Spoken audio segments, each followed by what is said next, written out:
Hello everyone, and welcome to my channel, Ghost of Arabian. I'm Sal, and today I'm going to be showcasing and breaking down my Hellhound Hinterclaw build. This is an awesome build that can be used with either double polearm or a polearm and a greatsword. You can deal out tons of damage while still retaining lots of healing and endurance against enemy attacks. Weapon charge is almost unlimited the moment you hit your first weapon technique. It can survive any Lightbringer Bane, has been through solo and trio runs with 3 difficult Greater Banes. It has also been in solo ATOT runs and trios with no boons. Unfortunately, it hasn't performed all the way up to 30 as I'd hoped, but it will be improved upon, and a boonless run with this build will also be posted in the near future. Let's jump right into our build. First, we have our primary weapon, which is a polearm. It's the Sunflare Destiny, which is a double primary weapon that can only be found in ATOT. The primaries you want on it are Apply Stasis when you hit a weak point, which will freeze the enemy completely, statuefying them, and gain the Greater Blessing of Endurance when you inflict an ailment. This blessing will allow you to take more damage and will proc whenever you use your weapon technique for this build. Secondaries you want are Crit Chance, double that, and then again add Crit Chance at the end. Next up is our Trial Runner Javelin, which is again a legendary polearm, but this one can only be found in Lightbringer. This weapon increases weak point damage until we are hit. Secondaries you want are Crit Chance and Weapon Charge Speed. You are also going to want this as a different ailment because this is only being used to proc our Glamour from our Augments and give us even more increased damage. Next up is our Godslayer's Legacy, which is a double primary amulet that can only be found while fighting Kurgani from the Fire and Darkness DLC. You want to apply the Mark of Weakness and restore health on crit as your 2 primaries. Secondaries you want are crit damage. You want to double that and then again add crit damage as your last secondary. Beside that is our Charm, a primal Lion Talisman. The Lion Talisman can be found anywhere as an epic item, while the primal can only be found in ATOT. Its primary increases weapon tech charge. Secondaries you ideally want are Crit Chance and Crit Damage. You want to double the Crit Chance and add Crit Chance again at the end. Below that are the rings. First is the Ring of the Worthy, which gives us the Blessing of Luck whenever we defeat a marked enemy, increasing our crit chance. We will be marking enemies with our Godslayer's Legacy. We will be marking them with the Mark of Weakness. Secondaries you want are Weapon Tech Charge Speed, Rampage Bonus Damage, Weak Point Damage, or Weapon Tech Damage. The next ring is a familiar one. It's the Dusklord Signet. Its primary exposes weak points when we inflict an ailment and has our weapon techniques inflict ailments. Secondaries you want are Weapon Tech Charge Speed, double that. Other secondaries you want are Rampage Bonus Damage, Weak Point Damage, or Weapon Tech Damage. On to our banner. We will be using the Mesa Banner Roll, which is an epic banner that can be found anywhere. This gives us Crit Chance and Crit Damage. Secondaries you want are Weak Point Damage, Crit Damage, or Rampage Bonus Damage.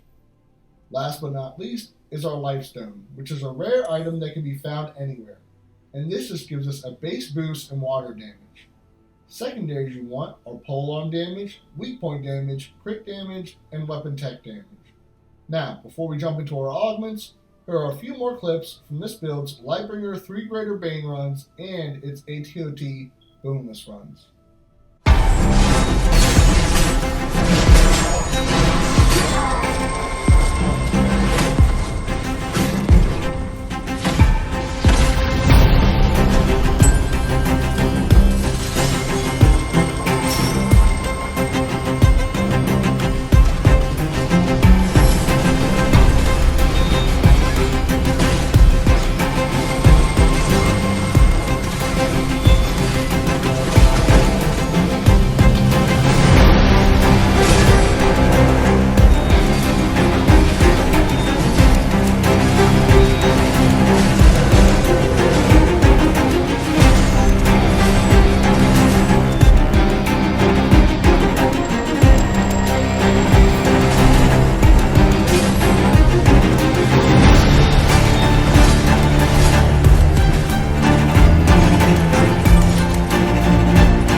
here we have our augments.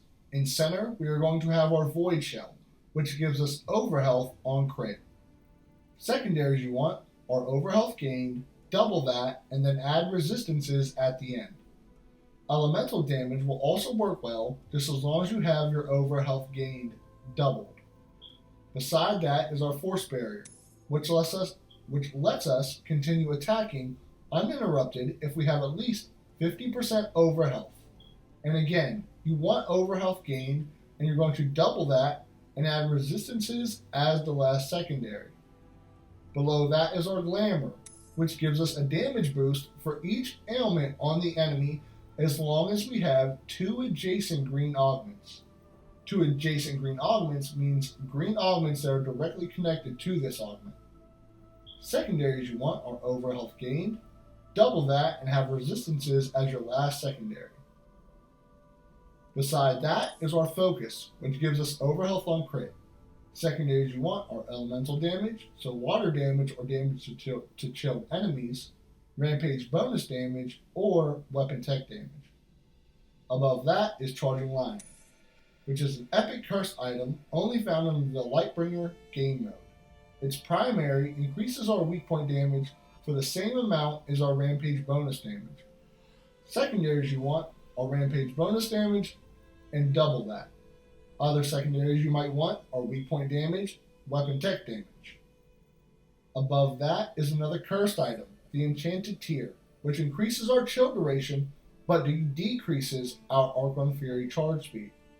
Secondaries you want are elemental damage, so again, damage to chilled enemies and water damage.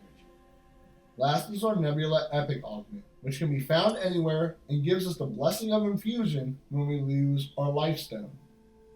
Secondaries you want are elemental damage again, and then add Might as your last secondary to give another boost to our Void Shell. Now, let's jump on over to our skill tree.